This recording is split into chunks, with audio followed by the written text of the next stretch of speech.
and Charizard to a lesser extent, but that one-on-one, that Moltres mirror is kind of awkward, so it's not some. It's more of a pivot than anything else. Then, I mean, a lot of the time you'll see teams forced to switch into Moltres with something like a mixed Salamence if they're not relying on Brick Break damage, you know, because it's still threatening with Dragon Claw and Fire Blast. It's still far from ideal, but one of the most ideal options for Will-O-Wisp absorbing from the likes of Moltres is Starmie, because it's faster, has natural cure, so it doesn't have to actively get rid of its burn, it just switches out. And it's got 32 PP to recover, just like Milotic. So, but it's not an immovable answer. HP Grass does hit it really hard, a lot harder than Milotic. So it's good, but not a hard counter by any stretch of the imagination. I mean, things like Suicune are effective, but you know, when you're forced to rest, it's very, very exploitable. And again, Starmie and Suicune are not exactly great absorbers against the most common Will-O-Wisp user, Gengar.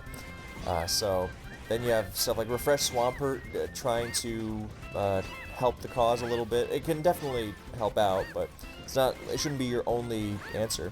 And then there's the likes of T-Tar, who just stomachs the burn and trucks on because T-Tar can do it all. T-Tar can do nothing and set up sand and still be immeasurably important.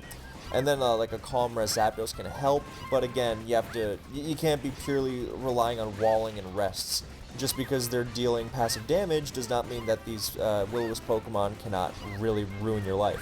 Like, if you're relying on resting and heal belling and natural curing forever, then they are going to punish you for it. You have to be able to punish them back. Withstanding the burn isn't about withstanding the burn permanently. It's about withstanding it so you don't collapse and so you are able to fire back. So, and you have Charizard, who's like Moltres, basically, and then we already mentioned how Camerupt is kind of...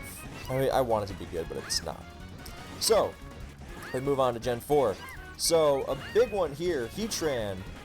Will-O-Wisp Absorber Supreme, and you don't want to give this thing Flash Fire, and it has burn moves of its own. Well, another big thing about Gen 4 in terms of burn is that Will-O-Wisp becomes a TM, so like everything gets it, and well, not everything, but a lot of things get it. And I mean, we can just look up Will-O-Wisp now, and Infernape doesn't really use it, and but in general, you have things like Gallade using it. That's a very cool Pokemon, by the way, Will-O-Wisp, Gallade.